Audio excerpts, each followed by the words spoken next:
Iran से मार खाना तो अमेरिका का नहीं बनता था, लेकिन बहुत मार पड़ी है उन्हें, और ईरानियों ने मारा, उनके सारे अड्डे तबाह किए हैं यहाँ पे इस रीजन में। तो इसके बाद रशिया को और बाकी मुल्कों को बहुत हौसला मिला, जो मिलना भी चाहिए था।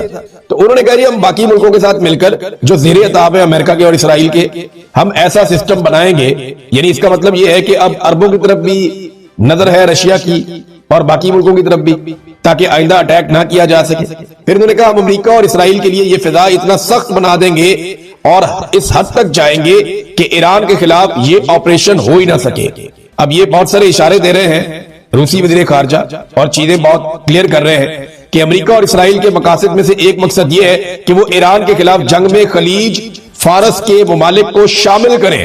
ये भी उन्होंने कहा, वो जो मैं आपको कह रहा था ना फॉल्स फ्लैग ऑपरेशन, इस पे भी उन्होंने बात की कि जनाब ये कोशिश कर रहे हैं कि कुछ ना कुछ करके शामिल किया जाए लड़ाई के अंदर अरब ममालिक को और बाकी ममालिक को, ताकि ईरान के ऊपर दबाव ज्यादा बढ़े। नाज़रीन, भारत शदीद तनकीद की जद में आ गया। वजह यह है कि भारत की नेवी ने दावत देके ईरानी बहरिया को बुलाया था, उनका जंगी जहाज गया था और वो बहरी मशकों में उसने हिस्सा लिया। ये निहत्ते फौजी थे, ये इंडिया के पानियों में मौजूद थे और वहां पे ये अपनी एक्सरसाइजेज खत्म करके मूव कर रहे थे। तो इनको अमेरिकन ने भारतीय पानियों के अंदर दबो दिया और वहां पे 80 से ज्यादा ईरानी फौजी शहीद हो गए। अब इसके ऊपर इंडिया के अंदर इंडिया पे तनकीद हो रही है और बैनुल अक़वामी सतह पे हर जगह पे इंडिया पे तनकीद हो रही है कि उन्होंने अपने मेहमानों का ख्याल नहीं रखा। इस पे ईरानी वज़ीर खारजा ने कहा कि अमेरिकी फौज ने जारहियत का मुजाहरा करते हुए ईरान से तकरीबन 2000 मील दूर बैनुल अक़वामी पानियों में हमला किया है। मेरे अल्फाज लिख लें, अमेरिका ने इस हमले से जो मिसाल कायम की है, ईरानी फ्रिगेट जहाज डयाना भारतीय बहरिया का मेहमान था, ये उसके लिए बहुत महंगा साबित होगा। ये जनाब वज़ीर खारजा ईरान अब्बास अराकची का स्टेटमेंट है। इंडिया के अंदर बहुत तनकीद हो रही है, इंडिया में इतनी जरूरत नहीं है कि वो अमेरिका की मजम्मत कर दे कि हमारे मेहमान आए हुए थे, वो निहत्ते फौजियों का आपने उनका जहाज डुबो दिया, ये क्या तरीका है? अमेरिका की मजम्मत भी नहीं कर पा रहा, हत्ता कि वो ईरान के साथ ताज़ियत भी नहीं कर पा रहा। ईरान के जो ज़ेरे जमीन ज़खायर हैं उनको तबाह करने के हवाले से एक बड़ा दावा किया है अमेरिका ने और इसराइल ने। वे कह रहे हैं कि ईरान ने अपने मिसाइल जखीरा जो है उसे महफूज रखने के लिए जमीन के अंदर पूरे पूरे शहर तामीर किए हुए थे, मगर अब हम उन्हें निशाना बना रहे हैं। उनका दावा है कि हमें पता चल गया कि वो कहां कहां हैं और कहां कहां से वो मिसाइल बाहर निकालते हैं, ड्रोन बाहर निकालते हैं। तो वो कहते हैं जैसे ही वो सुरंगों से बाहर आते हैं हम उन्हें फौरन निशाना बनाते हैं, जबकि बंकर बस्टर बम, ये वो बम होते हैं जो बंकर्स को तबाह करते हैं, लेकिन क्योंकि वो जमीन के बहुत गहराई में है तो उनको तबाह नहीं किया जा सकता। तो वो जो सुरंगों के दाखिली और खारजी रास्ते हैं ना, जहां से दाखिल होते हैं निकलते हैं, और वो उनको तबाह करने की कोशिश कर रहे हैं ताकि ईरान जो है वो अमली तौर पर अपने हथियारों को कम से कम इस्तेमाल करे। अब ये जनाब अमेरिका और इसराइल का दावा है कि सैकड़ों मिसाइल और लॉन्चर हमने तबाह कर दिए हैं, जिससे ईरान की वो सलाहियत कमजोर हो रही है जिसके जरिए वो जंग के आगाज में बड़ी तादाद में हमले कर रहा था। अच्छा, ईरान के हमलों के अंदर शिद्दत में कमी आई है। पहले ईरान ने बहुत तेजी से ड्रोन दागे, बहुत तेजी से उसने मिसाइल दागे। अब ईरान जो बात कर रहा है वो मुख्तलिफ है। वो ये कह रहा है कि हम तो पुराने हथियार इस्तेमाल कर रहे थे, हमने तो 3rd और 4th जनरेशन के अभी इस्तेमाल ही नहीं किए हथियार। हमारे जो लेटेस्ट मिसाइल हैं वो तो पड़े हुए हैं, वो तो इस्तेमाल करने। एक मिसाइल के बारे में आपको बताता हूं कि ईरान ने नया मिसाइल एक चलाया है, खुरमशर इसी तरह नाम है इसका, और खुरमशर 4, इसको खैबर भी कहते हैं सादा ज़बान में। तो ये 2000 किलोमीटर तक जाता है, बहुत ज्यादा वॉरहेड भी लेकर जा सकता है। ये मिसाइल ईरान ने नया इस्तेमाल किया, इससे पहले उसने इस जंग में इसको इस्तेमाल नहीं किया। ईरान के पास काफी सारे ऐसे मिसाइल हैं जो डॉक्यूमेंट पर मौजूद हैं, यानी रिकॉर्ड का हिस्सा है कि ये मिसाइल इनके पास है, लेकिन वो मिसाइल अभी तक ईरान ने इस्तेमाल नहीं किए इस लड़ाई में। तो क्या ईरान उनको इस्तेमाल करने जा रहा है या करने की कैपेसिटी रखता है? अमेरिका और इसराइल जो है वो ये दावा करते हैं कि नहीं, हमने तो वो एरिया ही बंद कर दिया जहां से मिसाइल इस्तेमाल हो सकते हैं और हमने उन फैसिलिटीज को तबाह किया।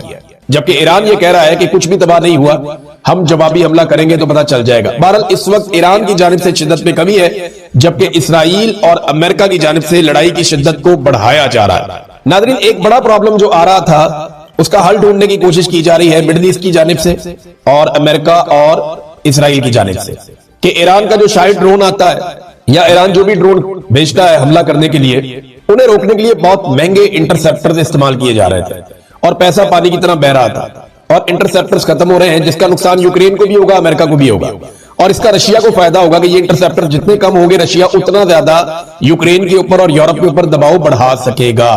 तो इन्होंने तो पानी की तरह इंटरसेप्टर्स चलाए यहाँ मिडिल ईस्ट में, और ईरान ने काफी हद तक डैमेज कर दिया, जखीरा खत्म कर दिया।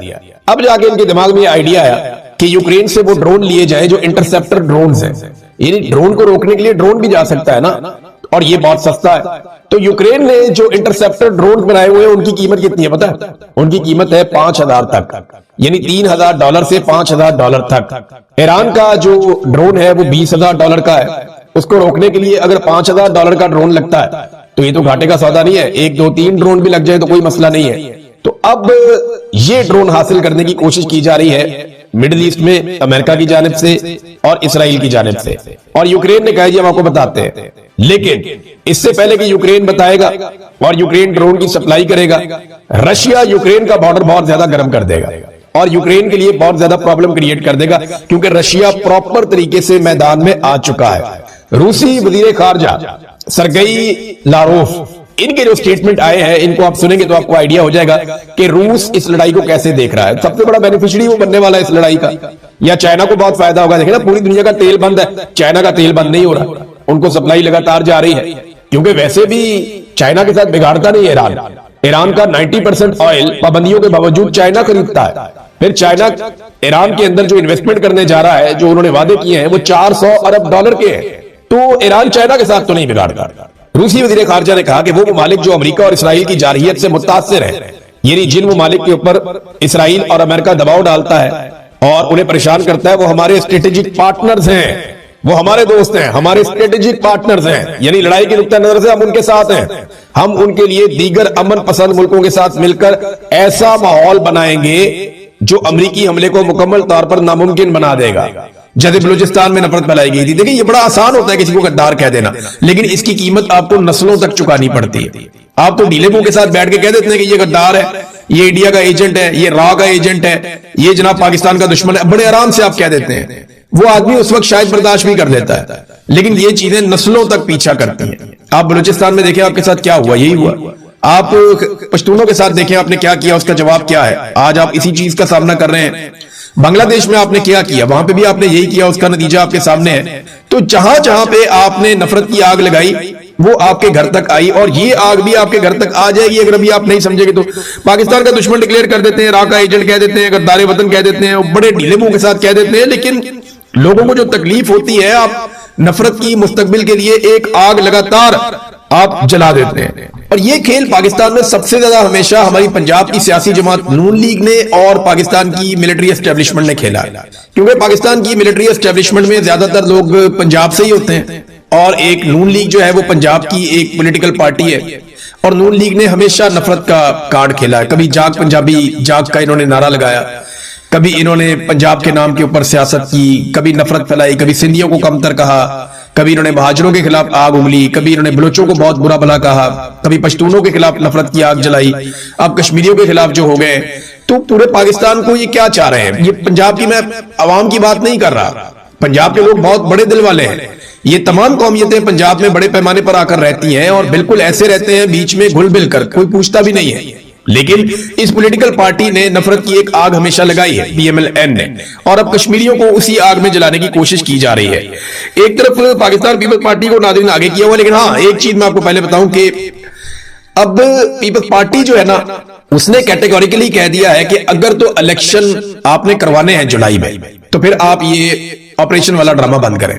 अगर आपने इन लोगों को मारा तो हम इलेक्शन लड़ने के लिए आजाद कश्मीर में दाखिल भी नहीं हो सकेंगे, अपने हलकों में जाना अजाब हो जाएगा, क्योंकि ये हर इलाके से लोग निकल कर आए हुए हैं। बल्कि फैसल राठौर ने तो गालिबन ये पैगाम भी मेरे एक सोर्स के मुताबिक पहुंचा दिया बिलावल वगैरह को कि मैं तो अपने हलके में भी नहीं जा पाऊंगा, जो सूरत हाल इस वक्त पैदा कर दी गई है, और वो वैसे भी इस्लामाबाद में बैठे हैं। तो अब वो मुज़ाकरात के लिए पीपल्स पार्टी को आगे किया हुआ कि ठीक है आप मनाएं इनको, अगर बातचीत हो सकती है। PMLN ने जो है अब ये गुड कॉप बैड कॉप खेल रहे हैं। PMLN कह रही है गद्दार है, इंडिया के साथ मिले हुए हैं, एजेंट है, रॉ के एजेंट है। PMLN ये कह रही है, पीपल्स पार्टी कह रही है नहीं हमारे लोग हैं, प्यारे लोग हैं, नाराज लोग हैं, उनके मुतालबात हैं, बैठिए उनके साथ बात करते हैं। लेकिन बीच में तो दोनों मिले हुए हैं, ये गुड कॉप और बैड कॉप खेल रहे हैं। जबकि एस्टेब्लिशमेंट अपनी हिकमत अमली के ऊपर अमल दरामद कर रही है कि जितना प्रेशर बढ़ा सकते हैं प्रेशर बढ़ाएं, गिरफ्तारियां, बंदों को जख्मी करना, लोगों के ऊपर अटैक करना, क्रैकडाउन करना, वो इन चीजों के साथ एक दबाव बढ़ाने की कोशिश कर रहे हैं। तो तीनों अपनी अपनी जगह पे अपना अपना जोर लगा रहे हैं। अच्छा, ये जो अभी मुज़ाकरात के लिए दावत दी गई है, कुछ राब्ते भी हुए हैं ज्वाइंट अवामी एक्शन कमेटी के कुछ लोगों से और कुछ बरतानिया में बैठे हुए लोगों से। जो आजाद कश्मीर की हुकूमत है उनके लोगों ने राब्ते किए फैसल राठौर की हुकूमत ने। तो चंद मुतालबात सामने आए हैं, जो मुतालबात अवामी ज्वाइंट एक्शन कमेटी ने दिए हैं। और ये मुतालबात मैं आपको बता देता हूं, इसमें एक स्टेटमेंट ही काफी है। इसमें जो स्टेटमेंट है वो सरदार उमर नजीर कश्मीरी का है, जिन्हें गोलियां लगी है। वो जख्मी होने के बावजूद आए और उन्होंने आकर अपने लोगों से खिताब भी किया। बड़ी हिम्मत दिखाई उन्होंने। अभी चंद दिन पहले उन्हें गोलियां लगी हैं, इस तरह आ जाना, बहुत बाहिम्मत नौजवान है रावला कोट का। तो उन्होंने कहा जी हम मुज़ाकरात के लिए तैयार है, लेकिन इससे पहले जो कलदम करार दिया गया उसका नोटिफिकेशन मनसूख किया जाए, वापस लिया जाए। एफसी, पीसी और रेंजर्स का इनखला किया जाए। यानी जो इस्लामाबाद से पुलिस आ गई है, रेंजर्स आ गई है, ये एफसी आ गई है, इन सारों को जो है वो वहां से निकाल दिया जाए, आजाद कश्मीर से ये वापस जाएं। शोहदा की मैयतें हमारे हवाले की जाए। जितने लोग शहीद हो गए उनकी मैयतें जो सिक्योरिटी फोर्सेज ने कंट्रोल में ले ली हैं कि जब इनके जनाजे पढ़ाए जाएंगे तो बड़ी तादाद में लोग इकट्ठे हो जाएंगे, तो वो सिक्योरिटी फोर्सेज ने जनाजे वापस करने हो, कह रहे हैं जी ये जनाजे हमारे हवाले किए जाए। जख्मियों को इलाज मुआवजे की सहूलत दी जाए, इन अस्पतालों को नॉर्मलाइज किया जाए और कमेटी के दीगर मुतालबात पर अमल दरामद किया जाए। उमर नजीर कश्मीरी। अब जो एक मैकेनिज्म बन रहा है वो ये बन रहा है कि कश्मीरी बैठेंगे एहतजाज में, जबकि मुज़ाकरात शुरू हो जाएंगे और उन मुज़ाकरात में कुछ हद तक बातचीत हो भी रही है। और मुज़ाकरात में सबसे पहली चीजें जो मुज़ाकरात को शुरू करने के लिए जो पहली शराइत है कि हम बैठते हैं, ठीक है, सबसे पहले आप यहां से सिक्योरिटी फोर्सेज को हटाएं, नंबर 1। नंबर 2, लाशें वापस करें।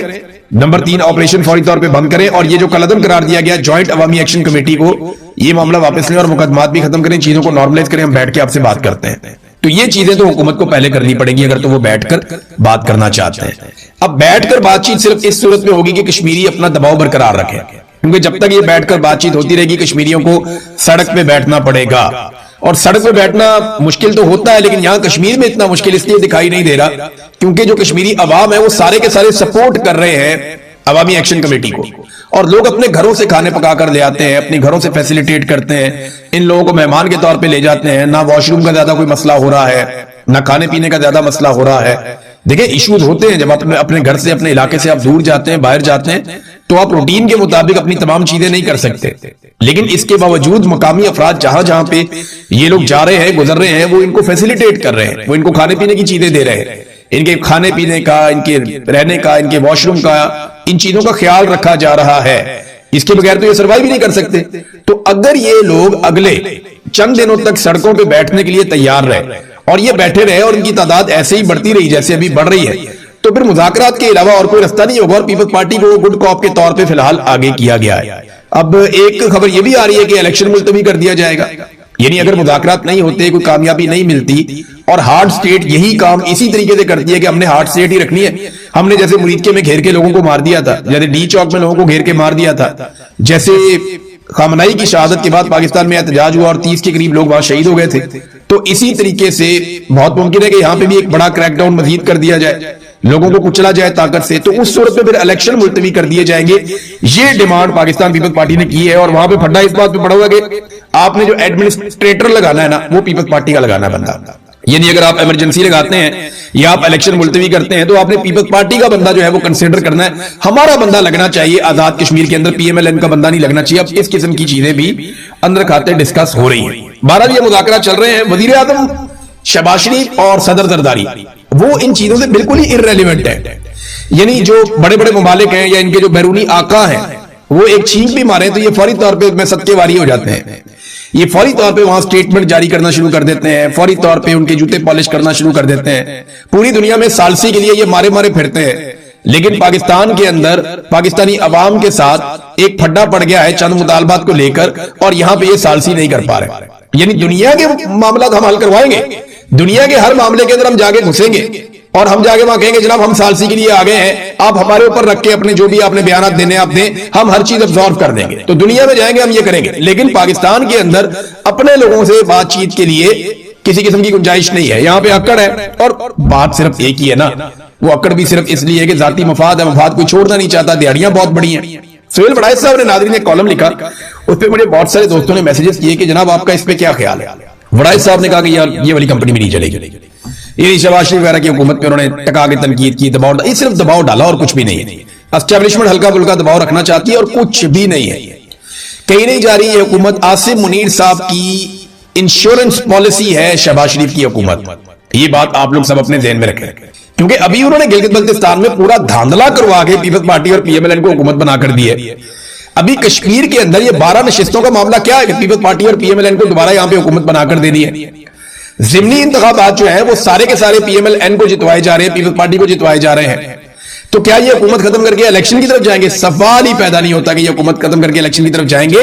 अगर इस हुकूमत को लिंगर ऑन करना पड़ा तो ये लिंगर ऑन भी कर जाएंगे। आसिम मुनीर साहब की इंश्योरेंस पॉलिसी है इस हुकूमत में। सुहेल बड़ाई साहब का कॉलम सिर्फ एक मासूमियत है जो इन्हें कहानी सुनाई गई, इन्होंने आगे से उसको अपने अल्फाज का लिबादा उड़ा के कौम के सामने रख दिया। कहीं नहीं जा रही है हुकूमत। ये एक दूसरे की इंश्योरेंस पॉलिसी है, इन्होंने एक दूसरे के साथ ही चलना है। आसिम मुनीर साहब ने इन सारों को बचाना है और इन सारों ने आसिम मुनीर साहब को बचाना है, और इन्होंने मिलकर इमरान खान साहब को जेल के अंदर बंद रखना है और इनके पास रास्ता ही कोई नहीं है। नाज़रीन, एफसी के एहलकारों के ऊपर पेशावर में अटैक हुआ और एक इंतहाई अफसोसनाक वाकया हुआ जिसमें 6 एफसी के एहलकार पेशावर में एक चेक पॉइंट के ऊपर शहीद कर दिए गए और 8 एफसी के एहलकार जो है वो यरगमाल बनाकर दहशतगर्द अपने साथ ले गए। अब उनको छुड़वाने के लिए अभी तक कोई कार्रवाई नहीं, यानी लगभग 24 घंटे होने वाले हैं जब आप ये वीडियो सुन रहे हैं, मैं रिकॉर्ड कर रहा हूं। एफसी के एहलकारों को छुड़ाने के लिए, बल्कि इससे ज्यादा टाइम हो गया, उनको छुड़ाने के लिए अभी तक कोई कार्रवाई नहीं। वो कहां है? पाकिस्तान में। उन्होंने कहां से अगवा किया? पेशावर से किया। क्या वो अफगानिस्तान जा सकते हैं? नहीं, वो तो सारा बॉर्डर सील है, वो तो बंद है। और इतने लोगों को यरगमाल बना के अफगानिस्तान कैसे ले जाया जा सकता है? तो ये बड़ा सवाल पैदा होता है कि पाकिस्तान की सरजमीन के अंदर पाकिस्तान की अपनी सिक्योरिटी फोर्सेस बेयारो मददगार छोड़ दी जाती है। इससे पहले भी इस तरह के वाकयात हुए तो अपने लोगों को ऐसा लगा कि डिसोन कर दिया गया। जो फौजी बेचारे छुट्टी पे जा रहे होते हैं या एफसी वाले छुट्टी पे जा रहे होते हैं, जब वो शहीद हो जाते हैं किसी ट्रेन के दहशतगर्दी के वाकये में या किसी बस के दहशतगर्दी के वाकये में, तो बाद में उसको ऑन नहीं किया जाता, ये कहा ही नहीं जाता कि ये सिक्योरिटी फोर्सेस के लोग थे। तो ये बहुत अनफॉर्चुनेट है। अपने लोगों को ऑन करना चाहिए। एक दूसरे की टांगे खींचने में ये लगे हुए हैं, अपने अपने इक्तदार को बचाने में लगे हुए हैं। और खैबर पख्तूनख्वा जल रहा है, बलूचिस्तान जल रहा है, वहां का वजीर आला इनके साथ मिलकर एस्टेब्लिशमेंट के साथ कार्रवाई डाल रहा है और पूरा सूबा